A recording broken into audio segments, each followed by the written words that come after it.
Muy buenas tardes chicos, 12:32 minutos. Comenzamos la clase hoy día de bioquímica. ¿Cómo están?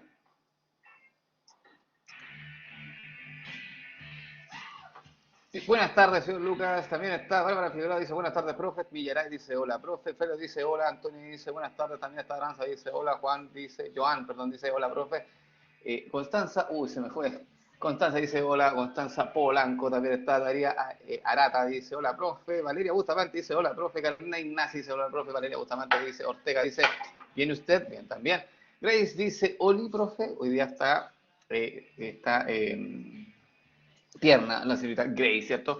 Trinidad dice hola, profe. También está Paula, dice hola, buenas tardes, dice Paula. Sofía dice hola. Valentina dice hola, profe. Javiera dice hola. Y mientras los saludo, ¿me pueden decir en qué diapositiva o clase quedamos la última vez? Por favor. Así que, mientras tanto, así aprovecho el tiempo de saludar. Javiera dice hola, profe. Daniela Alejandra dice hola. También está Daniela Cerey, dice hola, profe. Benjamín Mendoza dice hola, profe. También está Valentina Rojas, dice hola, profe. Denis dice hola, profe. Catalina Astudillo dice buenas noches, profe. Ok. Buenas noches, entonces, señorita Catalina. Valeria dice, hola, profe. María Catalina dice, hola, profe. Camila dice, hola, profe. Constanza, mutaciones. Mutaciones. Ah, quedamos en mutaciones, ya. Entonces dije, ¿qué onda? Ya, ok, súper bien. A mí dice Catalina, no mentira. Ya estaban haciendo la lista, 2 minutos. Ok, ya, está bien. ¿Quedamos en mutaciones entonces?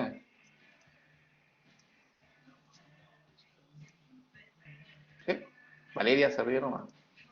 ¿Vimos esto entonces? Sí, sí. Fibrina, la albúmina, vimos entonces. Quedamos aquí. Diapositiva 32. Sí, perfecto. Ya chicos, entonces vamos de lleno a la clase de hoy día que tiene que ver con denaturación de proteínas y también tenemos que ver con el concepto de hidrólisis. ¿Ya? Entonces, entrando en contexto, habíamos dicho de que existían factores que alteran la estructura de una proteína. ¿Ya? Y dentro de esos factores tenemos algunos que son de inicio, que cuando se está sintetizando una proteína, que se encuentran aquí en color verde, que es la alteración del plegamiento normal, producto de que las chaperonas, por ejemplo, que tienen que asistir al plegamiento de proteína, no funcionan de forma adecuada. Y el otro fenómeno que puede llevar a que una proteína quede mal plegada de inicio, digamos, son las mutaciones, ¿ya? Que es cuando se adquieren entonces cambios nucleotídicos que finalmente va a impactar esos cambios en la síntesis de la proteína y eso puede conllevar entonces a un problema en el plegamiento finalmente y en la funcionalidad de esa proteína. Pero también otros factores que afectan la estructura proteica son la denaturalización, o también denominada denaturación, y la hidrólisis. Y estos dos procesos alteran la estructura de la proteína nativa, pero cuando la proteína ya estaba operativa, por decirlo de alguna forma, ya estaba funcionando correctamente, y estos agentes entonces actúan ya cuando la proteína esté activa, ¿cierto? Ahí ellos la denaturan, ahí ellos la hidrolizan y generan entonces que la proteína ahora ya no sea funcional. Entonces tenemos que ver, estos dos son los que más énfasis le vamos a dar en la clase de bioquímica, que nos más interesa, y estos dos primeros no tanto, porque usted ya los vio en biología celular.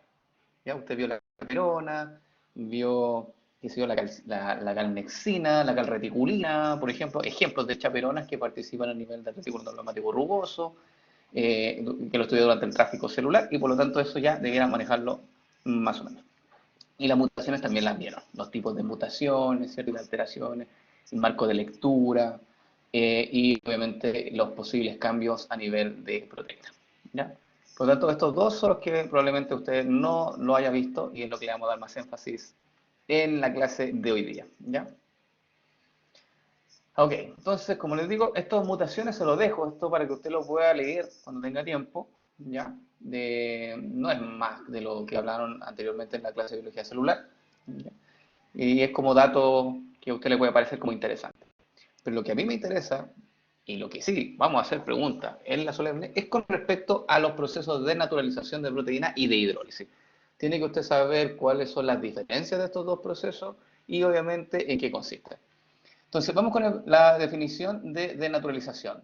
Se dice que es la destrucción, de hecho a mí no me gusta la palabra destrucción, la voy a rayar ahí, Porque para mí destruir es como romper en pedazos, ¿cierto? Y en este caso es simplemente el despliegue. Ahí sí. Así que reemplacé la palabra destrucción por despliegue. Entonces, es el despliegue de la estructura tridimensional de una proteína que no supone, y que no supone la separación de los aminoácidos que lo constituyen. O sea, básicamente la denaturalización es cuando tú tienes una proteína, aquí está el ejemplo, el mono, para que ustedes lo puedan visualizar, aquí tenemos el dibujo, aquí tenemos una proteína normal, que es una proteína nativa, que tiene un plegamiento regular, que es funcional. Bueno, esa proteína, cuando tú la dejas en contacto con un agente denaturante, se produce entonces este fenómeno que se llama denaturación o denaturalización, que es cuando se despliega la proteína. Y por lo tanto, el agente denaturante actúa sobre las fuerzas de estabilización, pero en ningún caso actúa sobre el enlace peptídico. ¿Ya? ¿A qué me refiero? Que el enlace peptídico se mantiene inalterado en un proceso de denaturación. ¿Vamos bien?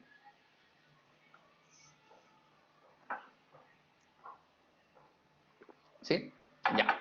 Entonces, repito, la denaturación no rompe el enlace peptídico, solamente rompe las fuerzas de estabilización. ¿Okay? Y voy a leer lo que dice acá. Dice, la denaturalización de proteínas puede ser reversible o irreversible. ¿De qué depende? Depende del grado de cambios estructurales que haya sufrido la proteína durante el proceso de denaturación. ¿Ya? Si el cambio que ha sufrido la proteína durante la denaturación, si este cambio es muy dramático, si la proteína se desplegó mucho, digamos, las probabilidades de que esta proteína se vuelva a replegar son bajas. ¿Ya? Entonces lo más probable es que ahí el fenómeno se haga irreversible, pero también puede ser que el despliegue de la proteína no sea tan dramático y por lo tanto la proteína puede volver a replegarse y ese fenómeno entonces se denominaría reversible. ¿Ya? Entonces sigo leyendo lo que dice acá. Dice, esto depende entonces del grado de cambios estructurales que haya sufrido la proteína durante el proceso de naturalización y también depende de la solubilidad de la forma desplegada.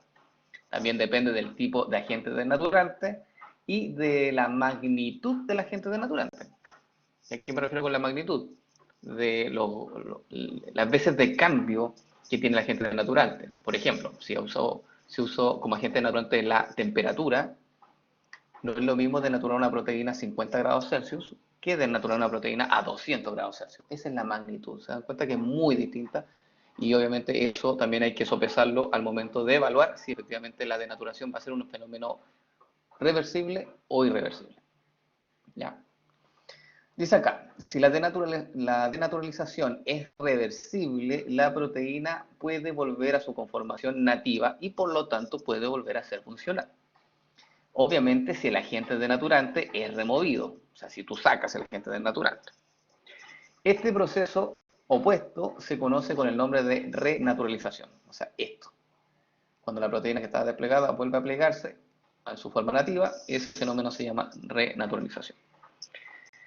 Por otra parte, en el caso de la denaturalización que sea irreversible, en ese caso la reestructuración de la proteína de vuelta a su conformación original, a su conformación espacial funcional, que dice acá, puede ser un proceso lento, que puede demandar horas, incluso días, y puede ser, en algunos casos, totalmente imposible. Entonces, cuando la renaturalización no se puede llevar a cabo, en ese caso se dice que la reacción de denaturación fue irreversible. ¿Preguntas acá, chicos?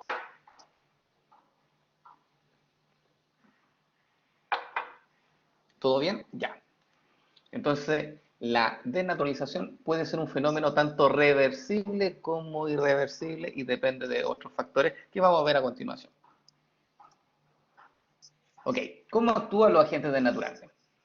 Ya. Y aquí, para responder esta pregunta, les traigo una imagen. Esta simboliza una proteína, ¿ya? Una imagen muy simple, tratando de exponer básicamente las interacciones que pueden estar formando parte de una proteína, como por ejemplo puentes de hidrógeno, interacciones hidrofóbicas, puentes disulfuro, o puente iónico, o enlace iónico, ¿ya? Entonces, ¿para qué está este dibujo? Bueno, básicamente para que nosotros estudiemos qué fuerza de estabilización va a ser afectada dependiendo del tipo de agente denaturante que utilicemos. Y para eso está esta tabla. En esta tabla, en esta columna, dice calor, dicen los distintos agentes denaturantes, entre ellos está el calor, el pH, los compuestos orgánicos apolares, los iones metálicos y también la agitación. ¿Ya? Y acá, en esta segunda columna, aparece qué interacciones son entonces las que se interfieren cuando tú utilizas alguno de estos agentes denaturantes. Entonces, vamos con el primero, calor, que vamos a ponerle, en vez de calor, le vamos a poner temperatura. ¿Ya? Y le vamos a poner una T con un sub-cero, o sea, también, con un sobre cero. Esta temperatura, entonces, si tú lo aumentas en una proteína, va a atacar preferentemente a los puentes de hidrógeno y a las atracciones hidrofóbicas, ¿okay? O interacciones hidrofóbicas. Por lo tanto, si nosotros lo transformamos o lo vemos aquí en nuestra imagen, esta interacción y esta interacción serían las que estuvieran las que se perderían, digamos, si aumento la temperatura en este caso, ¿sí? Por lo tanto, ¿qué va a pasar con este segmento de la proteína si estas interacciones se rompen? ¿Qué va a pasar entonces con este segmento que estoy demarcando con mi cursor? Chicos, se va a desplegar muy bien, se despliega, efectivamente. Queda acomodando, queda ahí suelto. Y obviamente eso, una proteína no puede tener partes sueltas porque si no significa que la proteína entonces pierde su funcionalidad, ¿ya? Vamos con un segundo, voy a borrar aquí. Segundo agente denaturante, los ácidos y las bases. ¿Qué interacciones va a afectar estos tipos de agentes denaturantes? Los puentes de hidrógeno, o sea, estos, y también los enlaces de tipo iónico, o sea, estos de aquí abajo. Mismo efecto, si tú cambias el pH de una solución en que en su interior contiene una proteína y esa proteína tiene puentes de hidrógeno y también tiene enlace iónico, es justamente esas fuerzas son las que van a estar se van a romper en el caso de un cambio de pH. ¿Ok? ¿Vamos bien hasta ahora? Sí, ya. Ahora usted comprende, y ahora creo que especule, ¿entiende por qué es tan importante mantener la temperatura y el pH en el cuerpo? Porque se acuerda que la temperatura se mantiene constante. Es súper importante mantenerlo dentro de un valor. Y lo mismo pasa con el pH, ¿sí? Que oscila bastante poco el pH sanguíneo, entre 7.4 a 7.6, no más que eso. Y la temperatura se mantiene internamente a 37 grados Celsius. Entonces, la pregunta es, ¿por qué esos aspectos físicos y químicos tienen que estar constantes en nuestro cuerpo? Pacato dice, ¿hay cualquier cambio de pH o solo por cambio brusco? Cualquier cambio de pH pasa. Sí. Cualquier cambio, aunque sea mínimo, va a afectar a algunas interacciones. Entonces mi pregunta es, ¿por qué tenemos que mantener constantes entonces estos dos tipos de, de parámetros en un cuerpo? Para que no se desnaturen las proteínas del cuerpo. Perfecto. ¿Y qué pasa si se desnaturan las proteínas de nuestro cuerpo? Imagínate que una persona tiene de 37 grados Celsius pasa a una temperatura de 40 grados Celsius. ¿Qué pasa con sus proteínas corporales? Dejan de funcionar, ¿cierto? Y la gran mayoría de las proteínas que nosotros tenemos tienen distintos tipos de funciones, como por ejemplo transporte, catalítico, ¿sí? Controlar el metabolismo, ¿qué más? También del sistema inmunológico, proteínas también estructurales. Por lo tanto, muchas proteínas se van a ver afectadas por estos cambios físicos y lo que va a conllevar a que su función también se vea mermada. ¿Sí? Por eso que una persona a quien le aumenta la temperatura de 37 a 39 grados Celsius se siente débil, porque claramente las proteínas que tienen que ver con su metabolismo, que son enzimas, que son de origen proteico, ya no están funcionando de forma óptima producto de esta desnaturación dada el aumento de temperatura. ¿Bien? ¿Sí? Ok, vamos entonces con otro tipo de agente denaturante que, claro, este agente denaturante que muestro acá, Paula, cuénteme nomás. Los compuestos orgánicos apolares, nosotros no tenemos internamente compuestos orgánicos apolares, pero podemos estar en contacto con algunos de ellos. ¿Conocen algún compuesto orgánico de tipo apolar? Paula, cuéntemelo más mientras tanto. ¿Conocen algún compuesto orgánico de tipo apolar? Dicen que sí, dicen que no, no sé. ¿Qué pasa cuando uno tiene fiebre? Dice ahí. Es que no sé si se relaciona o es muy... Sí, pues, si cuando uno tiene fiebre, la temperatura aumenta, ¿ya?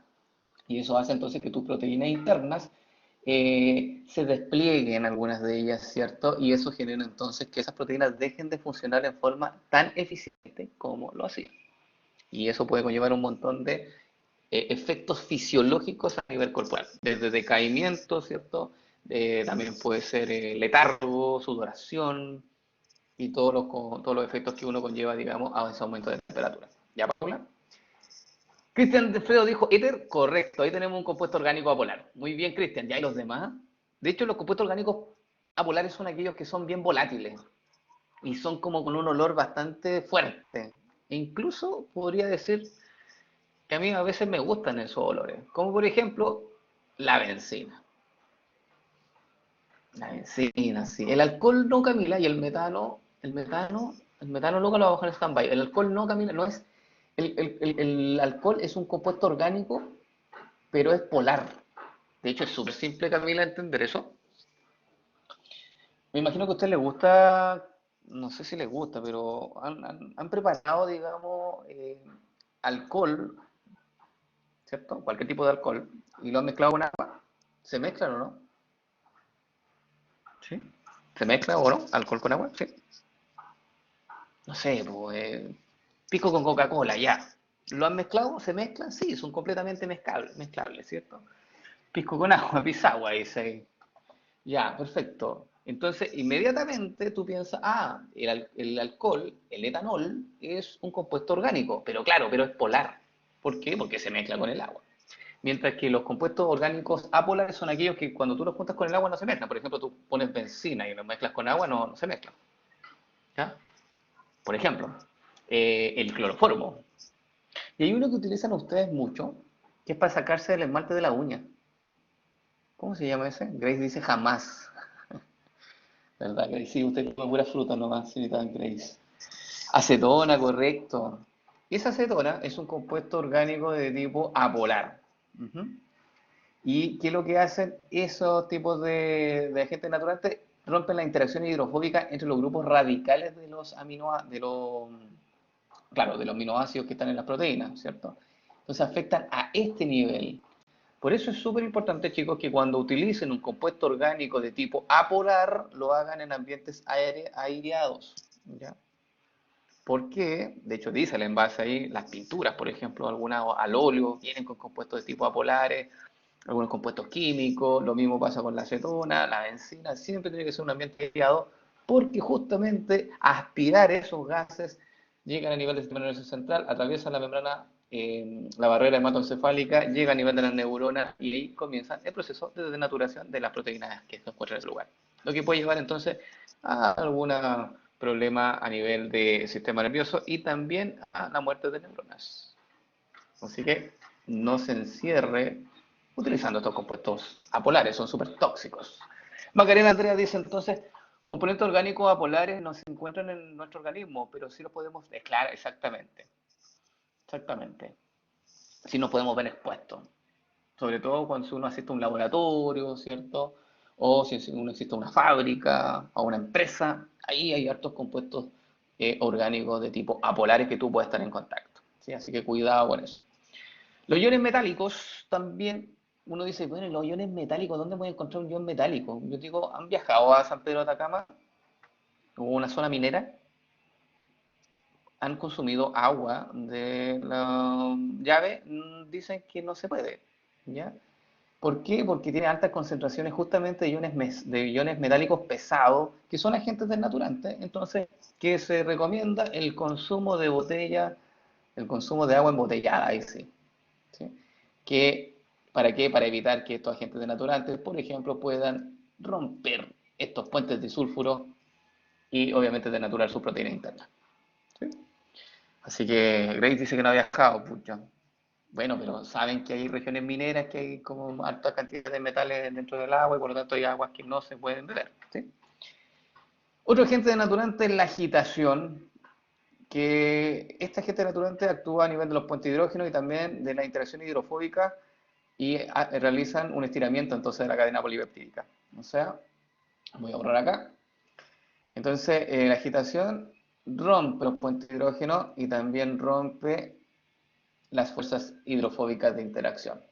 Por ejemplo, cuando utilizamos la agitación, cuando estamos haciendo merengue, ¿o no? Ahí tiene usted la clara de huevo, que es una ovoalbúmina, que es una proteína, y cuando usted agita, entonces cambia claramente la parte física y se genera entonces el famoso merengue.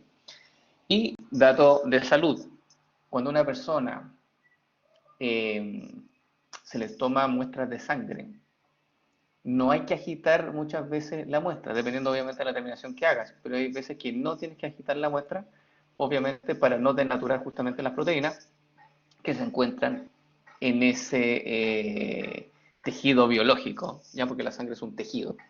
Por eso cuando se hace transfusiones de sangre, no anda uno agitando la sangre y después hace la transfusión. No, se pone heparina para que no coagule, ¿cierto? Y después se hace la transfusión de sangre, pero no se tiene que, digamos, agitar esa solución. ¿Vamos bien, chicos?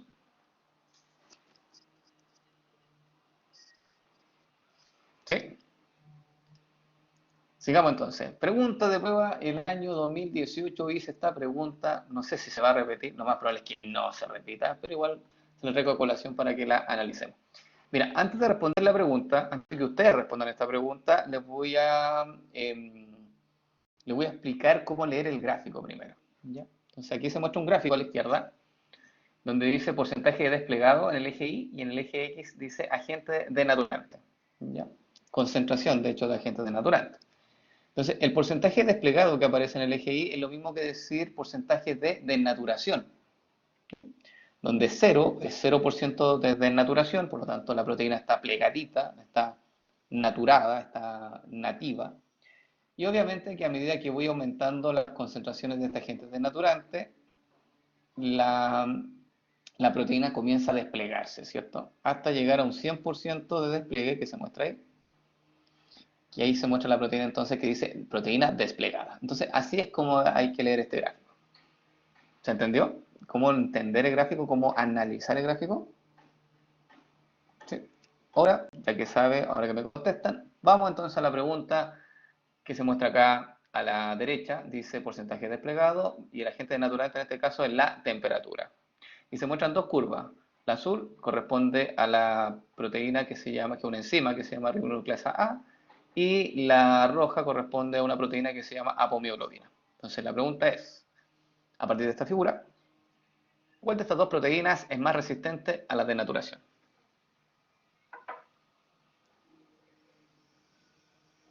Ya. Apomiglobina, perfecto. La rojita dice ahí Grace, roja dice ahí Paula, perfecto, la rojita ya. Efectivamente, la apomiglobina es más resistente a la denaturación. Si nosotros nos fijamos, por ejemplo, siempre hay que fijarse como en el 50% de denaturación. Entonces, nosotros podemos decir que, por ejemplo, la ribonucleasa A, el 50% de denaturación de la ribonucleasa A ocurre a una temperatura bajo los 60 grados Celsius. ¿Okay? Mientras que el 50% de denaturación de la proteína apomiglobina, si nosotros extrapolamos acá en esta gráfica, podemos ver que supera los 60 grados Celsius. Por lo tanto, efectivamente, la apomiglobina es una proteína que tiene un poco más de resistencia a la denaturación por temperatura. Ojo, por temperatura. Porque si tú cambias el agente naturante, puede ser que este fenómeno no sea el mismo. ¿Ya? Depende, hay que analizar caso a caso el tipo de agente naturante que utilices. ¿Bien? ¿Sí? ¿No?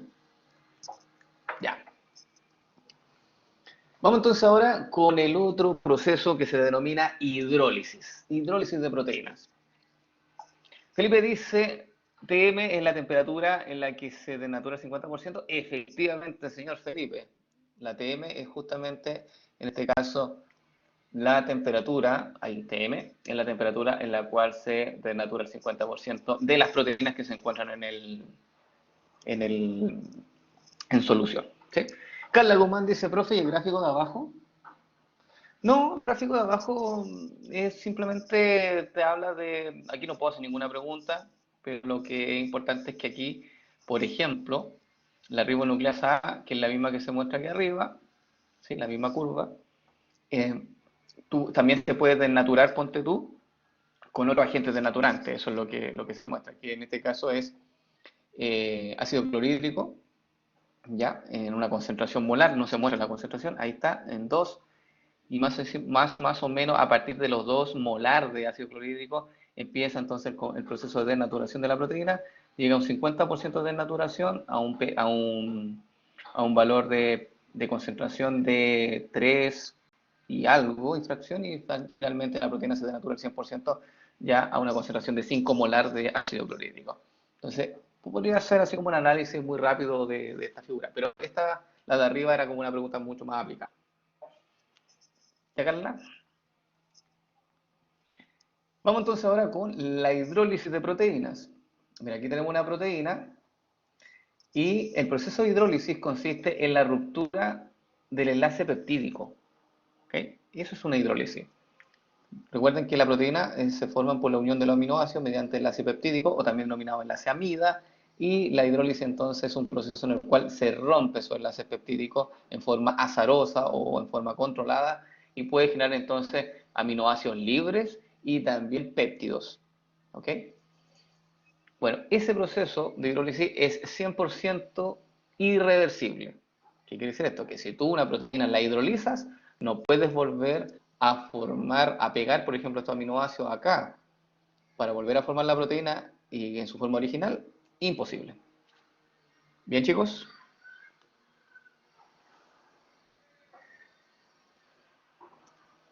¿Entenderme? ¿Sí? Ya. Voy a leer lo que dice acá abajo, que es básicamente lo mismo que les he comentado. Dice, en la ruptura química, la hidrólisis, ¿cierto? Es la ruptura química o enzimática de las moléculas de proteína en péptidos de tamaños diversos o en aminoácidos. Este fenómeno es irreversible y, por tanto, la proteína pierde su estructura y función en forma permanente. Ok. Dato de utilidad, dato, digamos, de aplicación. ¿Ustedes han escuchado de las proteínas hidrolizadas? De hecho, muchos deportistas consumen proteínas hidrolizadas que las venden en el mercado. ¿Por qué se consumen ese tipo de proteínas que se denomina hidrolizada? O el colágeno hidrolizado, claro, también, muy bien, Benjamín. ¿Qué significa ahora teniendo esa idea, qué significa que un colágeno sea hidrolizado? ¿O qué significa que una proteína sea hidrolizada y que se venda en el mercado? ¿Cuál es su característica? ¿Para qué sirve? Eh, para, ¿Cuál es, digamos, lo positivo del consumo de ese tipo de proteína? Ya, pero Cristian, todas las proteínas ayudan a reparar los músculos, entonces ahí no sería tan, no, aminoácidos libres. Ya, Felipe, ya sigue un poco más esa idea, me gustó. Natalia Núñez dice que está fragmentada, ya, perfecto, una proteína que pasó por un proceso de hidrólisis previamente y por lo tanto tiene fragmentos y tiene aminoácidos libres, ya, ¿y eso qué puede conllevar? ¿Obtener como sus fragmentos para formar una proteína? No, eso no es posible, Lucas. Los fragmentos no se, los fragmentos no se absorben. Hay un dato. Con ese dato, ustedes pueden entenderlo mejor. Benjamín dice es que el tamaño más pequeño y quizás sea más fácil incluirlas. Ya. Cristian dice quizás es más rápida su absorción. Correcto, Cristian. Ahí está. Y tiene también relación con lo que dice Isadora, que dice rápida digestión. Efectivamente, las proteínas hidrolizadas, como vienen previamente hidrolizadas, se dicen que están predigeridas. Significa que esto es lo que estás consumiendo. Aminoácidos libres y también pedazos de péptido. Los únicos que pueden ser absorbibles a nivel del intestino y que pueden llegar al torrente sanguíneo son los aminoácidos libres. Estos péptidos no pueden atravesar la célula enterocítica. Hay que romperlos antes de poder entonces poder hacer ingreso de sus componentes. ¿Ya? Y ese proceso de rompimiento se llama digestión. Entonces, claro, si tú consumes una proteína que sea previamente hidrolizada, los aminoácidos que están libres inmediatamente se absorben. Por eso se dice que es una proteína de absorción rápida. Y los péptidos, como ya son pedacitos pequeños, el tracto digestivo, la verdad, no se demora nada en romper estos enlaces peptídicos mediante un proceso de hidrólisis en nivel estomacal y también a nivel intestinal, y los componentes nuevamente se absorben. Por eso algunos deportistas utilizan estos tipos de proteínas para regenerar su músculo o para que el torrente sanguíneo llegue los aminoácidos en forma más rápida y se absorban entonces y así no pierdan tanta masa muscular después de un ejercicio extenuante. Ahí tiene entonces la racional que hay detrás.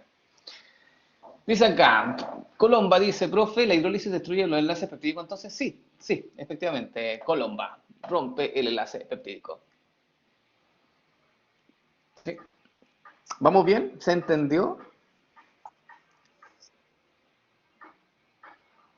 Sí, muy bien, Isadora. También ahí, ¿quién más dijo? Creo que fue Felipe, ¿no? Ya. ¿Tienen hambre ya? Están como calladitos hoy día. O sea, siempre he estado callado, pero es como que están como preguntando poco. Entonces, me imagino que están un poco cansados. Se nota el cansancio. Pero vamos a seguir igual nomás, porque obviamente tenemos que tener esto materia pasada, ¿cierto? Tipos de hidrólisis que nosotros encontramos o que podemos realizar tanto en la industria de alimentos como a nivel del cuerpo humano. Aquí vamos a ver los dos niveles.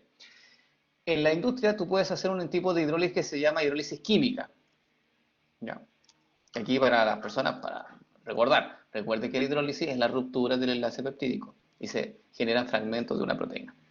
Entonces, dentro de la hidrólisis que se puede generar, uno es la hidrólisis química, que se hace en laboratorio, ¿ya? Que se hace en la industria, en donde se utiliza ácido clorhídrico a 6 molar, una concentración súper elevada, a una temperatura de 110 grados Celsius, por un tiempo largo que puede llegar a ser 24 horas, incluso más en tiempo.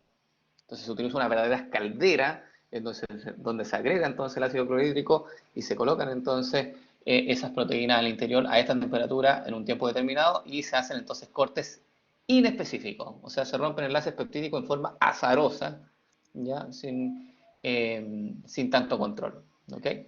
La otra forma es usar bromuro de cianógeno, que no se utiliza, en la industria se utiliza más en laboratorio, para hacer experimentos, por ejemplo. Y hacen corte un poquito más específico porque cortan después de un aminoácido que se llama metionina. ¿Ya? ¿Okay? Obviamente no es la idea que usted se aprenda estos tipos de hidrólisis que existen, pero la idea es que los conozca un poco para que esté familiarizado con lo que se está haciendo también en la actualidad. Y el otro tipo de hidrólisis que yo encuentro que es mucho más importante es la hidrólisis enzimática. Esta hidrólisis lo llevan a cabo enzimas digestivas, por ejemplo, que se denominan proteasas.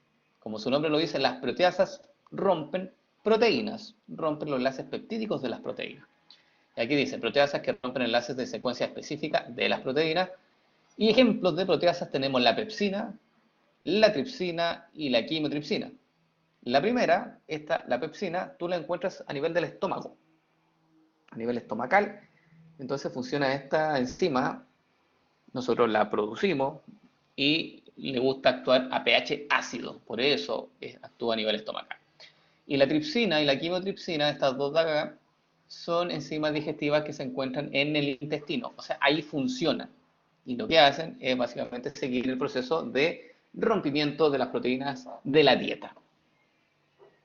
Bien, ¿vamos bien hasta acá? Sí, no, sí. 74 personas conectadas.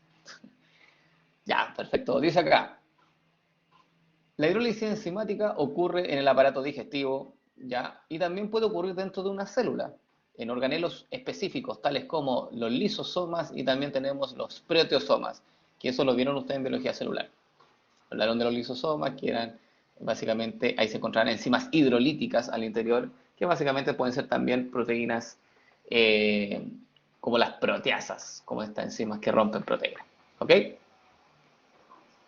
Esto de acá, esta tabla, la verdad no es importante que ustedes sepan, solamente está acá para que ustedes se acuerden de que el bromuro, por ejemplo, de cianógeno corta el punto de corte después de una metionina, la tripsina corta entre una lisina y una arginina en la parte C terminal, la quimotripsina corta más o menos, identifica esos tres péptidos y corta en la parte C terminal, la pepsina identifica esos tres péptidos y corta en la parte N terminal. ¿Ok? Entonces eso simplemente para que vean que las enzimas, estas de acá, hacen corte en lugares específicos, no hacen corte en forma azarosa como lo hace, por ejemplo, la hidrólisis química utilizando ácido clorhídrico. Esa no, esa corta en cualquier lado. ¿Vamos bien, chicos?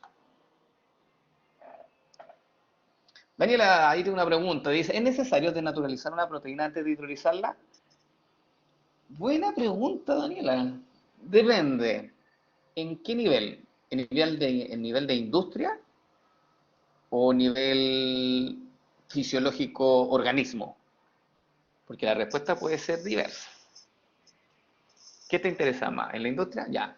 En la industria, mira, no es necesario desnaturalizar una proteína para poder hidrolizarla. Sin embargo, la hidrólisis química, fíjate acá, utiliza ácido clorhídrico a una tan alta concentración que finalmente igual acabas desnaturalizando las proteínas previamente antes de digerirlas, antes de hidrolizarlas. ¿Ya? Entonces, como que ayuda más al proceso, porque si la proteína está plegada, ponte que está así, y tú quieres hacer un rompimiento de los enlaces peptídicos de esta proteína que está plegada, es mucho más fácil que esta proteína la despliegues previamente, ¿cierto? Mediante algún agente desnaturante, y de esa forma la dejas expuesta a las proteínas o a, qué sé yo, a los agentes hidrolizantes. Y entonces llega el agente hidrolizante, penetra aquí e inmediatamente empieza a cortar y el proceso entonces se hace mucho más eficiente, mucho más rápido. ¿Ya? Pero claro, depende el tipo de alimento que tú quieras producir, es si es necesario o no hacer una hidrólisis previa. O sea, perdón, una denaturación previa. Ahí sí. ¿Ya, Daniela?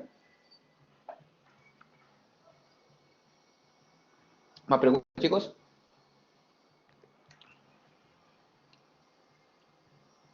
¿No? Cuéntenme. ¿Todo bien?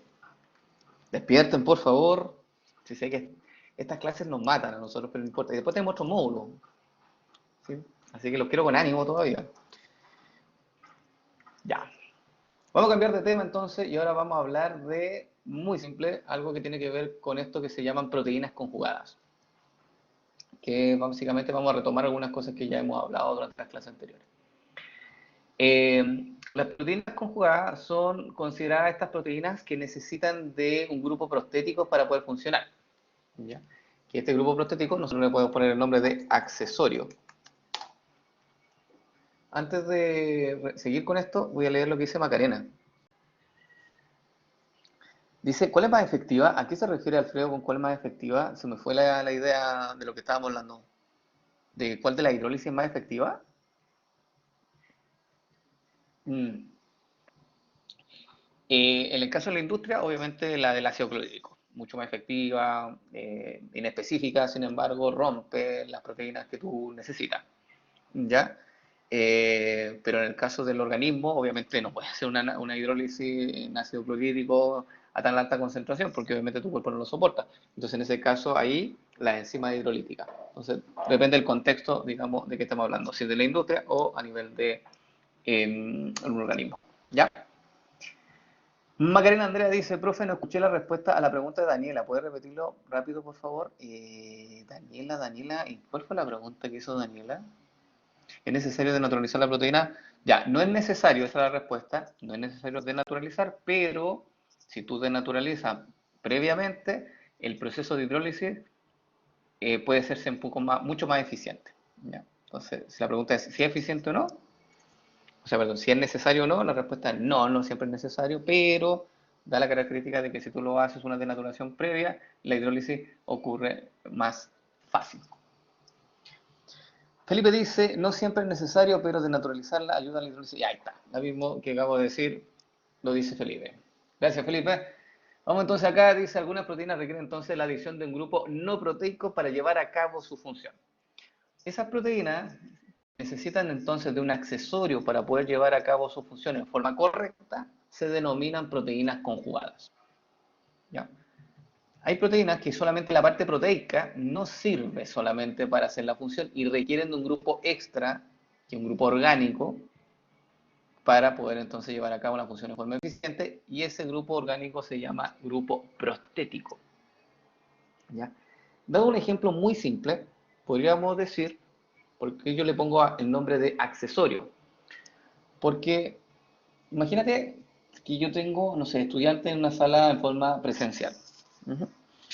Y el estudiante, yo necesito que mire la pizarra y muchos estudiantes utilizan lentes, porque si no, no ven bien. ¿Ya? En ese caso, esos lentes sería un accesorio que no forma parte del cuerpo propiamente tal. ¿Sí? No es parte, digamos, del sujeto, pero que es necesario ese accesorio para que la persona pueda entonces, en este caso, hacer bien su función. En este caso es tomar apunte. ¿Ya? Lo mismo pasa con las proteínas. Un gran porcentaje de las proteínas, por no decir casi la mayoría de las proteínas, la parte proteica sola no es suficiente para llevar a cabo su función, sino que requieren de un compuesto orgánico adicional que se une en forma covalente, que se llama grupo prostético, y ahora sí, la unión genera una proteína conjugada que sí tiene una funcionalidad asociada. ¿Bien?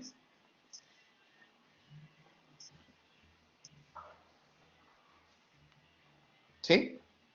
¿Bien? Ya. Y aquí en esta tabla aparecen entonces algunas clases de lipoproteína, perdón, algunas clases de proteínas conjugadas, algunos tipos de grupos protéticos y los ejemplos de algunas proteínas en específico. Por ejemplo, dentro de las clases de la lipoproteína, su grupo prostético son los lípidos, o sea, un lípido unido a una proteína, por eso se llaman lipoproteínas. Tenemos también glucoproteínas, que son glúcidos o azúcares unidos a proteínas. Entonces, en ese caso se llaman glucoproteínas. También tenemos grupos prostéticos como los grupos fosfato, que claro, si lo unes a una proteína para dar una funcionalidad, esa proteína se denomina fosfoproteína. También tenemos grupos hemo, grupos prostéticos hemo, que si unes a una proteína, a un grupo hemo, esa proteína se clasifica como una hemoproteína. También tenemos nucleótidos de flavinas que pueden unirse a proteínas y por lo tanto generan las flavoproteínas. Y también tenemos metales que pueden unirse a las proteínas generando entonces las metaloproteínas. ¿Ya? Y aquí tenemos algunos ejemplos concretos específicos de cada uno de estos grupos. ¿Ya? Por ejemplo, las lipoproteínas nosotros las vamos a ver más adelante, como un ejemplo de proteína conjugada. Lo vamos a ver durante el transporte de lípidos. Y ya vimos algo de lipoproteínas, vimos la LDL, HDL y los kilomicrones, ¿cierto? Y la VLDL. La inmunoglobulina, esta, lo más probable, nosotros no la vamos a ver, pero ustedes la están viendo, o no sé si la van a ver, no sé si la están viendo ahora o el próximo semestre, lo van a ver en inmunología. Ahí van a ver las inmunoglobulinas, que claramente es un tipo de proteína conjugada que se clasifica como glucoproteína. La caseína no la vamos a ver, que es una proteína de la leche. Esta no la vamos a ver nosotros. La hemoglobina sí la vamos a ver, que es una proteína de transporte de oxígeno, que se clasifica como una hemoproteína. La succinato deshidrogenasa, también la vamos a ver, se encuentra en el ciclo de Krebs.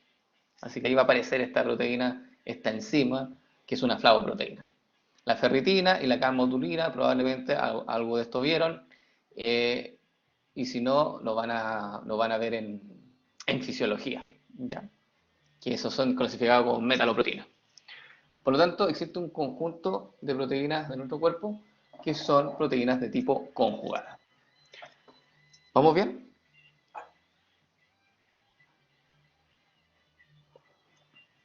Sí. Súper. Vamos entonces a responder esta pregunta después de todo lo que hablamos durante estos dos módulos últimos de clase. Creo que están en condiciones entonces para responder esta pregunta que quedó bastante abierta. Dice, ¿por qué es tan importante estudiar el plegamiento de las proteínas? Y aquí quiero que ahora ustedes me respondan según lo que entendieron en todas las clases que le hice. ¿Por qué es tan importante el plegamiento? ¿Por qué es tan importante ver la estructura primaria, secundaria, terciaria, cuaternaria, los tipos de proteínas que existen, la clasificación y los procesos de hidrólisis y de naturación? ¿Por qué es tan importante en la parte clínica? A ver, chicos, 75 personas con 75. Harto. Lucas dice, para que se pueda ejercer su función, ya, perfecto, porque tienen funciones vitales, ya, correcto. Felipe dice, porque las proteínas están asociadas a muchas funciones del organismo, ya, súper, eso es correcto. O sea, las proteínas son una de las biomoléculas que tienen mayor cantidad de funciones en nuestro organismo, desde pasando de lo estructural hasta lo catalítico, o sea, mucho. Paz Castro dice, porque define su función, ya, muy bien. Benjamín dice, plegamiento le da estructura tridimensional y función, correcto. Exactamente, Felipe, ahí complementó, dice, porque también están relacionadas con patologías. Efectivamente, un mal plegamiento de proteínas puede conllevar a problemas a nivel interno del organismo y por lo tanto llevar a la formación de alguna enfermedad o alguna patología asociada. Winston dice porque es importante para la función, ¿cierto? Sí, Winston. Alfredo dice para saber qué cosas no se pueden hacer para no dañar a la persona. Para saber qué cosas no se pueden hacer para dañar a la persona. Wow, sonó como, ya entiendo, así como para saber qué procedimiento, digamos, no hay que realizar o exponer a una persona para no generar algún daño interno. Sí, sí, ahí está. Yo lo entiendo así, de esa forma. Felipe dice, como el Alzheimer, enfermedades priónicas. Claro, ahí tenemos dos ejemplos de tipo de enfermedades que se pueden presentar por el mal plegamiento de proteínas. Por eso es súper importante, chicos, entender el plegamiento de proteínas. ¿Ya? No porque lo preguntamos en la solemne, no. Es porque usted se va a ver enfrentado justamente a enfermedades en que tienen la causa el mal plegamiento de ciertas proteínas. ¿Ok? Vamos con esta pregunta. Dice, midamos el aprendizaje. ¿Qué efecto tendrá en la estructura de las proteínas encontradas en medio acuoso el uso de compuestos orgánicos como etanol y el alcohol isopropílico? Pregunta del semestre pasado. Alternativas. A. Estabilización de estructuras secundarias. Hidrólisis de proteínas. Desestabilización de estructura primaria. Desestabilización de niveles de organización superior. O mantención de la estructura terciaria. Contenten, por favor, la respuesta a esta pregunta. ¿Creen que lo hagan como sondeo? ¿Sí? ¿No? ¿Sí? Ya, voy a hacer un sondeo. Opción múltiple. Ya, entonces voy a poner aquí respuesta nomás. Respuesta, entonces, A, B, C, D y E. Ya, chicos, ¿se ve? Sí, se ve. Por favor, responda. Ahí está. Gracias. Responda ahí, por favor, el sondeo. Ya, les doy 30 segundos para hacer la respuesta a esta pregunta. En general, usted va a tener 2 minutos por pregunta en la solemne. ¿Ya? 2 minutos en promedio. ¿Ya? Hay preguntas más difíciles, hay preguntas más fáciles. Esta pregunta es fácil. Es de las fáciles del semestre pasado. Así que no deberán tener tantos problemas con su respuesta.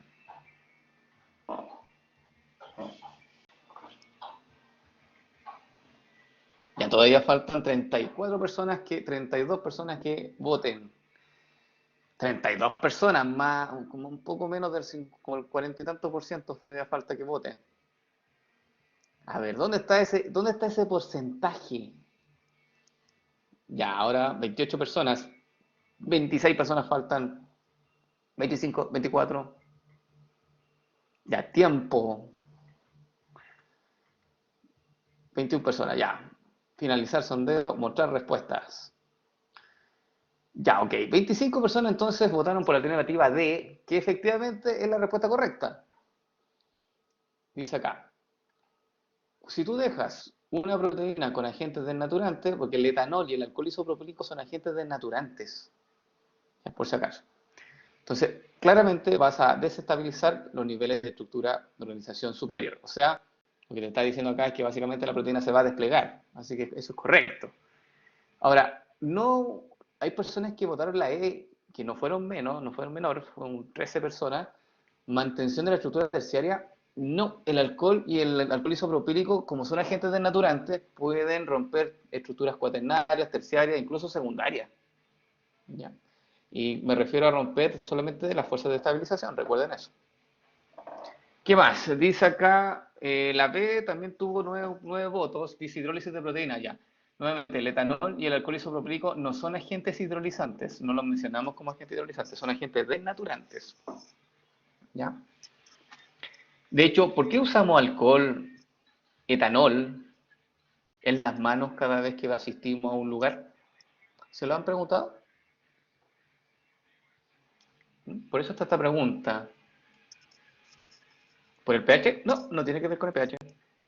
Para romper la cápsula de la proteína de los virus. Ya, mira, el alcohol, el etanol ahí tiene otro efecto en el caso del virus. El virus del COVID es un virus envuelto. ¿ya? Es un virus que viene con una membrana que cubre la cápside. Y el etanol es un agente que justamente disuelve las membranas plasmáticas. Entonces, disuelve las membranas, no una membrana plasmática, disuelve las membranas. Y como el virus tiene una membrana y en la superficie de ese virus viene con proteínas, voy a hacer el dibujo. Mira, aquí por ejemplo voy a hacer el virus. O sea, y ahí está la membrana de ese virus. Y obviamente también hay proteínas en la membrana. Ahí estoy dibujando unos círculos que simbolizan como proteínas de la membrana. Cuando tú utilizas etanol como agente denaturante, de hecho se utiliza como agente denaturante, el etanol justamente disuelve, o más que disuelve, rompe las membranas y estas proteínas entonces que tienen que tener una estructura tridimensional también pierden su estructura, estas proteínas que están aquí. Estas. Pierden su estructura, pierden su estructura, pierden su estructura. Y básicamente estas son las proteínas que infectan. Y tú al desnaturar entonces todos estos componentes, ya el virus pierde su efectividad de infección, ¿ya? Porque le rompiste la membrana, entonces básicamente el virus queda con la pura cápside nomás y ahí quedó con el material genético en su interior nomás. Entonces el virus claramente ahí pierde su capacidad de infección, porque justamente estas proteínas son las necesarias para producir la infección. Dice acá, Valentina Monserrat dice el etanol sería un compuesto orgánico apolares, sería polar, Valentina. Recuerda lo que habíamos hablado. Si tú el etanol, tú lo mezclas con agua, se mezclan. ¿Sí? Eso es lo que a mí de repente como que no sé, no les creo. El etanol, chicos, es el que se encuentra en la bebida alcohólica. Y las bebidas alcohólicas vienen con agua y etanol. Bebida alcohólica que consuma, la cerveza, lo que sea, incluso el vino, lo puede leer ahí, dice etanol, porcentaje. Entonces el etanol viene con agua, es un compuesto polar, se mezcla con el agua. ¿Ya? Entonces ahí para que lo asocien. Dice acá, Valentina, entonces el etanol sería un compuesto orgánico apolares, es polar, por parte de los agentes denaturalizantes. Winston dice el etanol tiene una función como detergente entonces. Eh, sí, pero no se dice detergente Winston, porque los detergentes son anfipáticos y ellos disuelven membranas porque tienen estas capacidades, ¿cierto?, de tener una cola hidropolihidrocarbonada hidrofóbica y una cabeza polar. Entonces, aquí es muy distinto. ¿Ya? Entonces, yo diría que no lo tomes como un detergente propiamente tal, pero sí como un agente desnaturante. ¿Ya? Porque los mecanismos de acción son distintos como lo hace un detergente de cómo lo hace en este caso, un agente denaturante como el etanol.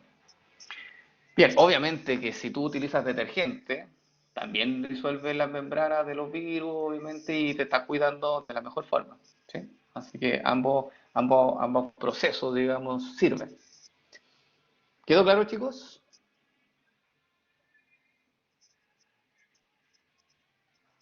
¿Sí?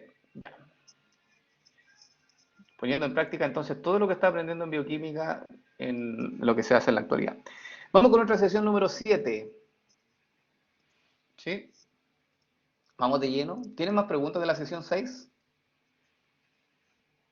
¿Alguna consulta, duda, algo que haya quedado ahí dando vuelta, que le quite el sueño? ¿No? ¿No? Catalina Estudio dice que no. No, profe. Gracias, Millaray, también. Vamos entonces con la clase número 7, que tiene que ver el temario con regulación alostérica de una proteína de la función, en la función proteica. Vamos a hablar de la hemoglobina, que es una proteína que se regula en forma alostérica. Vamos a describir dos conceptos, uno que se llama cooperatividad y el otro que se llama alosterismo, que son los que presentan, por ejemplo, la hemoglobina. Vamos a hablar de curvas de saturación o curvas, claro, de saturación de la mioglobina y de la hemoglobina. Y todo esto debiéramos terminarlo, yo creo que dentro de esta y la próxima clase que viene un poquito más adelante, ¿ya? Así que ahora parte como la clase que corresponde hoy día y ya ahora vamos a empezar a ponerle más grado de dificultad a la materia, porque todo lo anterior que habíamos visto en la clase 6 en atrás era como una especie de repaso, ¿ya? Y esto ahora, regulación alostérica, descripción cooperativa del alosterismo, son conceptos que pueden ser más nuevos para los estudiantes y por lo tanto ya es materia un poco más compleja. ¿Ok? Así que por eso los quiero activos para poder entonces entender esta clase. ¿Ya? Vamos entonces, regulación alostérica de proteínas. Bien, muchas proteínas tienen sitios para poder regular su función. Y es lo que se muestra aquí en la imagen. Mira, aquí, por ejemplo, se muestra una enzima, o de ahí dice una proteína, que tiene un centro activo que hace la función de la proteína, pero ese centro activo puede ser modulado, ¿ya? Regulado por otros agentes que se unen acá a un centro que se llama centro alostérico. ¿Ya? Me explico, vean la imagen acá. Aquí está la enzima y ese es el sustrato que se va a encajar entonces en el centro, en el sitio activo o centro activo de esta proteína. ¿Ok? Si nosotros queremos que este sustrato, ¿cierto?, se procese en forma eficiente y rápida, podemos utilizar un efector alostérico positivo. ¿Qué significa eso?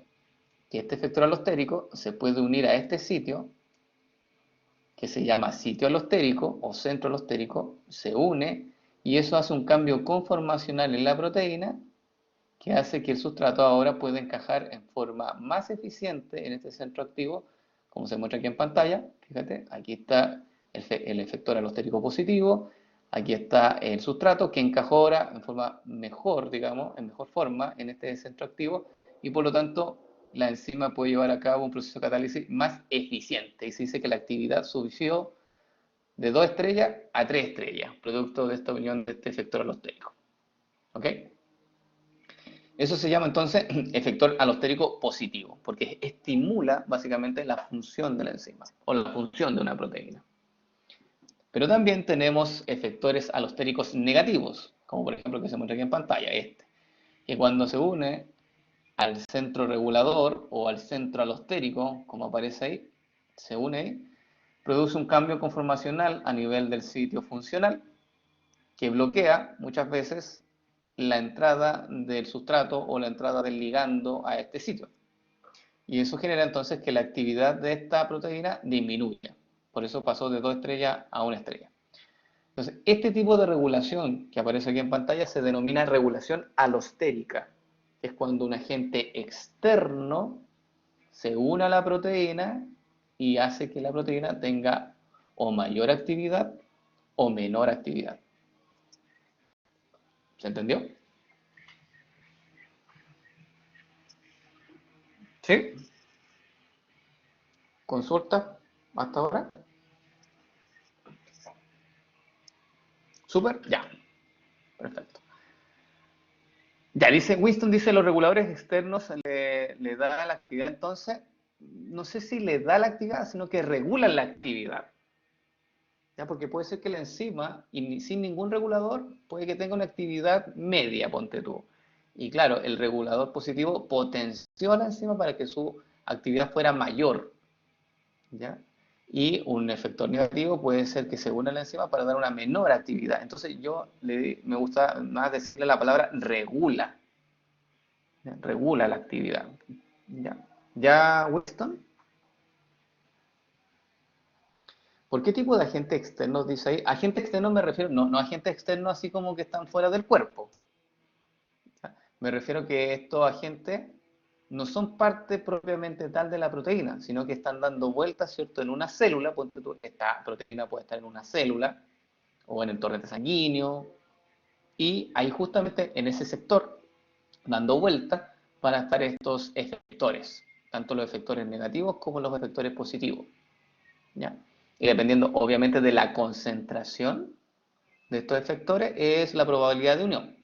Si tiene mayor cantidad de efectores positivos en un lugar determinado y menor cantidad de efectores negativos, claramente la probabilidad de que se una un efector positivo aumenta según el efector positivo y hace que la enzima o proteína tenga mayor actividad. ¿Ya? Felipe dice, sí, sí entendí eso, jaja, pero me refiero a qué son, de qué están conformados. Existen distintos tipos de reguladores, efectores alostéricos, Felipe. Ahí hay que verlo cuando, un poco más adelante, puedo darte algunos ejemplos. Pero, mira, te puedo adelantar. Algunos efectores alostéricos pueden ser protones. Algunos efectores alostéricos pueden ser el dióxido de carbono, que son gases. Algunos efectores alostéricos pueden ser, por ejemplo, compuestos orgánicos como el 2,3-bifosfoglicerato. ¿Ya? Y te puedo dar una lista enorme de reguladores alostéricos. Son muy diversos. Ya no existe, no son, como te digo, no son así, no tienen una conformación propiamente tal. Hay que evaluarlo caso a caso. Ya. Bien, Felipe, buena pregunta. Vamos entonces, dice acá, regulación alostérica de proteínas. Dice, la regulación alostérica es un cambio en la funcionalidad de una proteína debido a la unión no covalente de una molécula, generalmente un metabolito, generalmente, no siempre es un metabolito, en un lugar distinto a aquel donde la proteína cumple su función, que básicamente nosotros lo denominamos como sitio funcional. ¿Ya? Entonces, no se une el regulador alostérico, no se une en el sitio funcional, sino que se reúne a un lugar distinto, ¿ya? Que se llama sitio alostérico. ¿Okay? Y lo que hace entonces es que la proteína pase activa, que la proteína puede estar activa, pase a una proteína menos activa y viceversa. Como es un regulador que se une en forma transitoria, ¿y cómo sé que es transitoria la unión? Porque aquí dice, se une en forma no covalente. Eso hace entonces que la unión se genere en forma débil, entonces el regulador se une un ratito, hace que la proteína haga su función, ¿cierto? Y después se retira y la proteína vuelve a su función, digamos, inicial. Natalia Núñez dice, ¿puede inactivarla por completo? Buena pregunta, Natalia, buena pregunta. Hay enzimas que sí puedes inactivar por completo su actividad, pero son bajo el porcentaje de esas enzimas que ocurre ese fenómeno. ¿No? La gran mayoría, estos reguladores alostéricos como que modulan la actividad, hacen que sea más activa o menos activa, ¿cierto? Pero pocas veces hacen que la enzima tienda su actividad a cero, ¿me entiendes? ¿Sí? Siempre es como que una actividad basal. Claro, pero hay unos casos específicos, así como excepciones, que claramente sí hay reguladores alostéricos que se unen y llevan a cero la actividad de una enzima. Pero como te digo, son casos puntuales. ¿Ya, Natalia? Buena pregunta, Natalia. ¿Vamos bien, chicos?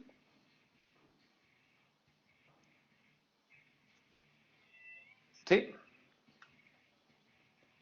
Ya, hay una pregunta. Felipe dice, ¿hay patología asociada a un mal funcionamiento de estos reguladores? Por supuesto que sí. Sí, efectivamente. Cuando un regulador no regula como debiera ser a una proteína, ponte tú, mira acá. Imagínate que esta proteína tiene que disminuir su actividad. ¿Sí? Que esta proteína, por ejemplo, tiene que disminuir su actividad porque ya no se necesita que sea tan activa y por lo tanto tiene que pasar a este estado. Entonces, a veces sucede de que las proteínas, muchas de ellas vienen con mutaciones incorporadas, entonces lo que hace que este sitio que se llama centro alostérico, no sea, o sea, tenga una deformación tridimensionalmente. Y eso hace entonces que el regulador alostérico negativo no encaje bien ahí para que inhiba a la enzima. Y entonces si no encaja bien, puede ser que la enzima siga estando activa. Y eso obviamente puede llevar a una enfermedad. Existen muchas enfermedades que cuando una enzima se encuentra hiperactiva puede llevar, por ejemplo, a cáncer, puede llevar a una neurodegeneración, puede llevar a problemas en la regeneración, etcétera, etcétera. ¿Sí? Entonces, claro, ahí tendríamos que ver un tipo de enfermedad en específico y decirte, mira, esta enfermedad se genera por una qué sé yo, por un problema a nivel del centro alostérico, que conlleva que por ejemplo, esta enzima no se pueda inactivar y eso conlleva entonces que esté siempre activa y genera entonces la patología. Entonces sí, se puede dar, señor Felipe.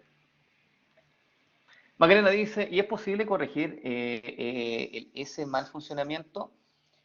Depende de la enzima. Mira, hay enzimas que son muy importantes en el metabolismo. Se llaman las enzimas reguladas, ¿ya? Y esa enzima, si es muy importante, una enzima madre, tiene un problema, lo más probable es que eso repercuta en la funcionalidad del organismo y que el fenómeno no sea, digamos, que no se pueda corregir. Pero también existen otras enzimas que no son tan importantes, que no son enzimas madres que se regulan en forma alostérica y que, claro, si ellas fallan, eh, no es tan dramático el efecto, porque vienen otras enzimas que pueden, digamos, llevar a cabo la función de la enzima que no está funcionando bien. ¿Ya? Se dice, ese fenómeno se denomina cuando una enzima no funciona bien y viene otra, como que la reemplazan así de alguna forma, tiene un nombre en biología, pero se me olvidó, ¿ya? Que es como claramente, como suplir la función de otro, ¿sí? Se llama como enzimas miméticas. Y claro, si una falla, bueno, no importa porque hay otra que te puede relevar y hacer tu función y normalizar, digamos, y no tiene un impacto a nivel fisiológico. Pero hay algunas que son irreemplazables. Y claro, si el problema se presenta justamente en esa enzima, que son clave, ahí se genera un problema mayor. ¿Ya, Macarena? Sí. Ya, vamos entonces con ejemplo. Mira, ¿por qué nos vamos a saltar ahora? Hablamos primero de perdón, de regulación alostérica y ahora nos vamos a saltar a mioglobina y hemoglobina. ¿Por qué vamos a hablar de estas hemoproteínas? Por la sencilla razón de que estas hemoproteínas son modelos de relación entre estructura y regulación y función biológica en proteínas. Entonces, justamente en estos modelos, en estos tipos de proteínas, específicamente la hemoglobina, nosotros vamos a ver alosterismo. Nosotros vamos a ver cooperatividad. Esos fenómenos que tenemos que estudiar en esta clase. ¿Ok? Entonces, para que la clase no sea tan digamos, holística, tan subjetiva, siempre es bueno tener un ejemplo de proteína para poder explicar los fenómenos. Y estas van a ser la elegida. La hemoglobina es por excelencia la proteína que se puede utilizar para estudiar entonces todos estos fenómenos. Pero antes de hablar de esos fenómenos que tienen estas proteínas, tenemos que obviamente hablar en resumen qué es la mioglobina, qué es la hemoglobina, qué función cumple, cómo están estructuradas. Esas dos, la mioglobina y la hemoglobina, se catalogan dentro del grupo de las hemoproteínas. ¿Por qué? Porque tienen grupos prostéticos hemo. ¿Qué hace la mioglobina? Es una proteína que capta el oxígeno, que ingresa desde la sangre y lo retiene en el músculo. Entonces es una proteína que funciona a nivel muscular. ¿Ya? Ahí está, dentro del músculo, entonces se encuentra la mioglobina captando el oxígeno que viene circulante en el torrente sanguíneo y que lo transporta, obviamente, la hemoglobina. Es una proteína monomérica. ¿Qué significa esto? A ver si alguien lo sabe. ¿Qué significa que la mioglobina sea una proteína monomérica? A ver, chicos, proteína monomérica. Exactamente, que está formada solo por una sola subunidad, correcto. Y por lo tanto, ¿qué estructura tiene? ¿O qué estructura adquiere? Ahí sí mejor. ¿Qué estructura alcanza? Terciaria, correcto, bien Catalina. Por lo tanto, aquí usted puede poner entre paréntesis que tiene estructura solamente terciaria. ¿Qué otra cosa? La mioglobina posee un grupo prostético que se denomina grupo hemo o HEM, que es el que fija básicamente el oxígeno. Y importante, tiene solamente un grupo prostético, uno solo. Como tiene una estructura terciaria, con un grupo prostético es suficiente para llevar a cabo su función. ¿Okay? Vamos ahora con la hemoglobina. ¿Quedó claro la mioglobina? ¿Sí? ¿Las características de la mioglobina? ¿Sí? Ya. Vamos con la hemoglobina ahora. La hemoglobina es una proteína que transporta oxígeno, pero en la sangre. ¿Ya? Y se encuentra en el interior de los glóbulos rojos. Aquí adentro del glóbulo rojo, ahí está adentro, está la hemoglobina. ¿Ya? Y si nosotros pudiéramos aislar una hemoglobina, rompemos, digamos, un glóbulo rojo, lo lisamos en un medio, por ejemplo, hipotónico, lisamos un glóbulo rojo y liberamos la hemoglobina, podemos ver que está estructurada por un tetrámero de dos subunidades alfa y dos unidades beta. Recuerde que tetra significa cuatro, tiene cuatro monómeros. ¿Sí? Por lo tanto, ¿qué estructura alcanza la hemoglobina? Florencia dice, profe, ¿qué es un grupo M? Lo vamos a ver un ratito más, Florencia. Creo que tengo una imagen de un grupo M para que lo pueda visualizar. ¿Ya? Es un compuesto orgánico, ¿ya? Por si acaso, que tiene carbono en su composición. Es bastante complejo, tiene hartos anillos, así que es mejor verlo para poder explicarlo. ¿Sí? Efectivamente, la hemoglobina entonces tiene una estructura de tipo cuaternaria, porque tiene dos unidades alfa, tiene dos unidades beta, un tetrámero, y por lo tanto estamos en presencia de una estructura que alcanza un nivel superior a cuaternario. Además posee un grupo M o hemo, que tenemos que ver cómo es. Por cada subunidad, como la hemoglobina es un tetrámero, como la hemoglobina, chicos, es un tetrámero. Creo que me caí un rato, ¿no? ¿Sí? ¿No? ¿Me escuchan bien? Ya, ¿me escuchan bien? ¿Sí? Ya.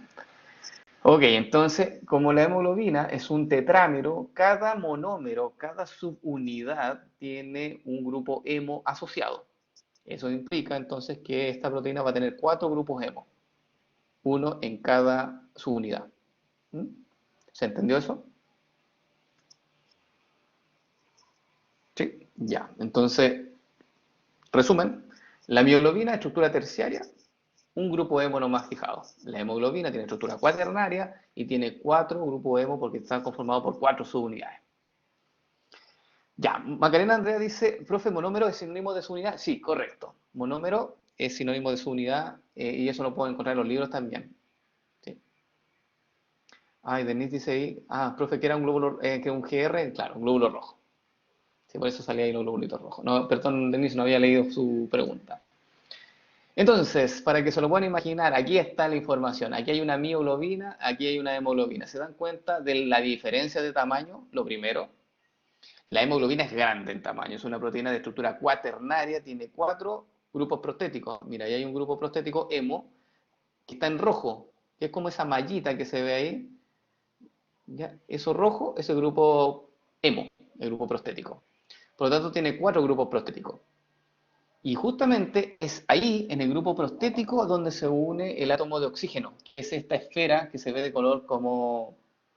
¿Me pueden ayudar qué ese color? ¿Qué color es? Ese que estoy justamente apuntando, morado, ¿sí? Ya. Entonces, ese morado es oxígeno, igual que acá. Bueno, acá no se muestra el oxígeno. Bueno, ese color morado es oxígeno. Por lo tanto, la hemoglobina es una proteína que puede unir 4 átomos de oxígeno, porque tiene 4 subunidades que están pintadas de color azul, amarillo, verde, y esa de ahí que me parece que es lila. Esas son las subunidades o monómeros que conforman la hemoglobina, y cada subunidad tiene entonces asociada un grupo prostético que se llama hemo, que es el rojo, es el grupo hemo, grupo hemo, el grupo hemo, y cada grupo hemo puede unirse a un oxígeno. ¿Sí? Entonces así es como se estructura una hemoglobina. Si me preguntan qué es un grupo hemo, está aquí. Ese es el dibujo de un grupo hemo. Ahí dice grupo prostético M o hemo o EM, también lo pueden encontrar con esos 3 tipos de nombres, que es un compuesto orgánico. ¿Por qué? Porque tiene carbono en su composición y tiene muchos anillos fusionados. ¿Ya? Este entonces es el famoso grupo hemo, que para que obviamente las personas no tengan que dibujarlo porque es un poco complejo, se coloca como una especie de rombo. Esto es como el diminutivo en dibujo de toda esta estructura.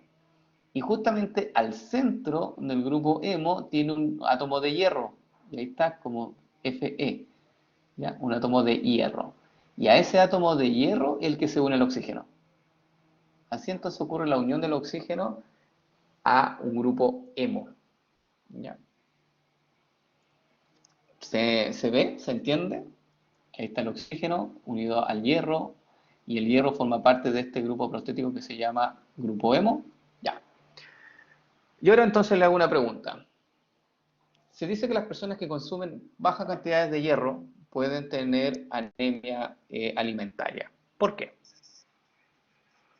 Hay personas que, por ejemplo, tienen una dieta baja en carnes, la carne tiene mucho hierro, y hay personas que no se suplementan con hierro y pueden llevar entonces una anemia alimentaria. Claro, entonces aquí viene la racional. ¿Por qué es tan importante el consumo de hierro? Bueno, porque el hierro forma parte del grupo prostético hemo. Si tú no consumes hierro, ese hierro de ahí no va a estar en el grupo prostético y por lo tanto la unión al oxígeno no se va a hacer posible, lo que conlleva entonces que la hemoglobina se sintetice poca hemoglobina y por lo tanto la persona sufra de un proceso de anemia alimentaria. Y en ese caso, la única forma, o la forma más fácil, digamos, de revertir la situación es suplementando con hierro. ¿Sí? Ese es un tipo de anemia que es totalmente reversible. Dice acá, Daniela Ceres dice, no captan bien el oxígeno, correcto. Carla dice, ¿por qué no captan el oxígeno? Muy bien. Florencia dice, porque toda la estructura de la izquierda es el rombo. Toda esta estructura, mira, aquí lo voy a hacer, todo esto de acá, es ese rombito de ahí. Eso. Que claro, uno lo pone así como un rombo para hacerlo más simple en método de explicarlo y no tener que decir, digamos, dibujar todo esto como un grupo emo. ¿Ya? Dice ahí, Catalina Estudillo dice, para eso es la B12 o hierro específicamente, exactamente, la vitamina B12 o hierro se utiliza mucho para efectivamente revertir la situación que tiene que ver con la anemia. ¿Sí? El hierro se utiliza aquí para la formación del grupo prostético, porque el grupo prostético hay que sintetizarlo, ¿ya? Y sus células lo sintetizan. Y la vitamina B12 es para que las enzimas funcionen bien. Entonces, cuando se ocurre el proceso de síntesis, las enzimas obviamente no tengan problemas y puedan llegar entonces a formar toda esta molécula para que después se pueda incorporar a las proteínas, a las unidades de la hemoglobina y obviamente lleven a cabo en conjunto el transporte de oxígeno. Ya, voy acá con esto, voy a leer un poquito acá. Dice, las hemoproteínas, dice acá, la mioglobina tiene estructura terciaria. Esto es un resumen. Tiene estructura terciaria, es una proteína típica globular, compuesta por aproximadamente un 75% de estructuras de tipo alfa, de hecho es casi mucho estructuras de tipo alfa. Sus radicales de los aminoácidos, dice el grupo R de los aminoácidos empaquetados en el interior de la molécula, son predominantemente de carácter hidrofóbico, porque le gusta estar en contacto con el agua, mientras los que dan a la superficie son generalmente hidrofílicos. Molécula relativamente soluble en agua. Se encuentra presente en el músculo. Entonces, esto es un resumen para que usted pueda familiarizar, digamos, con este tipo de proteína. Vamos con la hemoglobina. La hemoglobina tiene una estructura de tipo cuaternaria. Recuerde que es heterotetramérica. Tetra tiene 4 subunidades y se dice que son hetero porque son distintas. Tiene 2 subunidades alfa y tiene 2 unidades beta. ¿Ya? Estas dos pueden ser las beta, la azul y la amarilla, y las alfas pueden ser esta, la lila y la verde. ¿Sí? Donde se encuentran en los glóbulos rojos, o también denominados eritrocitos, donde es la responsable de unir al oxígeno en los pulmones y transportar este oxígeno, ¿cierto?, a las distintas partes de tu cuerpo, ¿sí? Donde obviamente ese oxígeno es utilizado en los procesos metabólicos internos, procesos metabólicos que son de carácter aeróbico, ¿okay? Porque requieren oxígeno para poder llevarse a cabo. Ese es el resumen de lo que debiéramos saber entonces de estas hemoproteínas. Felipe dice, profe, entonces con anemia se tendrían menos hemoglobinas funcionales o la misma cantidad pero con menos grupos proteicos. Ya. Buena pregunta, Felipe. Mira, si una persona tiene una anemia alimentaria, se produce menos grupo hemo, porque el grupo hemo necesita de este hierro para poder formarse. Si ese hierro no está, el grupo hemo no se forma y por lo tanto tampoco se une a la hemoglobina y por lo tanto se forma menos cantidad de hemoglobina. ¿Sí? Entonces, respondiendo a tu pregunta, dice, profe, entonces con anemia se tendrían menos hemoglobina funcionales o la misma cantidad es menos hemoglobinas funcionales. De hecho, menos síntesis de hemoglobina. Baja, de hecho, el hematocrito. ¿Ya? Y no, pues obviamente la segunda dice ahí, o la misma cantidad, pero en menos grupos hemo, no, en ese caso no se dan. ¿Sí? Catalina Núñez dice, ¿y en qué efecto tiene eso en el cuerpo? Un montón de efectos. Si tú tienes una disminución de hematocritos y tienes una disminución de niveles de hemoglobina en la sangre, eso conlleva entonces en que llega menos oxígeno, ¿cierto?, al interior de tu cuerpo, lo que conlleva a menor actividad aeróbica, significa que puedes subir una escalera, ponte tú, y ya te cansaste. ¿Ya? Después, si el efecto es más nocivo, si es que la anemia puede ser más se dice, adversa, ¿ya? En ese caso, tú puedes incluso tener letargo, ¿sí? Somnolencia, cansancio constante, sueño, poca energía, porque claro, tus células necesitan de oxígeno para generar ATP. Ese es el punto. Entonces, si tú no tienes un nivel adecuado de hemoglobina que transporte el oxígeno y que lleve oxígeno al interior de tus células de tu cuerpo, claramente tus células van a dar con menor energía. Y eso conlleva entonces a todos los procesos, digamos, a toda la sintomatología que te mencioné anteriormente. Y efectivamente puede llegar incluso al desmayo. Ya eso es cuando hay una anemia severa. Ese es el término que estaba buscando, severa. No era adversa, era severa. ¿Sí? Así que ojo con el consumo de hierro, ¿sí? Cuando es anemia alimentaria. Cuando es anemia genética ya ese es otro punto, ya eso es irreversible y ahí solamente hay que, digamos, aumentar, tener ciertas algunos, digamos, eh, algunos cuidados, ¿no? Pero la anemia alimentaria es completamente reversible. Ya, dice acá, perfecto, gracias, coman bien, dice ya, profe, a comer, sí, Grace tiene toda la razón, son las 13:51 minutos, estamos en la hora, lo sé, vamos a descanso, entonces nos vemos a las 14:40, y sí, es necesario consumir alimentos para que nuestras células tengan ATP y obviamente podamos pensar en forma eficiente, porque sí, estamos cansados, a comerse un completo, dice ahí Camila, Catalina, perdón. Catalina, por favor. Personas del área de la salud. Bueno, yo me comí una pizza, así que ya, no, está bien. Denle nomás. Ya chicos, cuídense. Nos vemos más ratito. Chao, chao.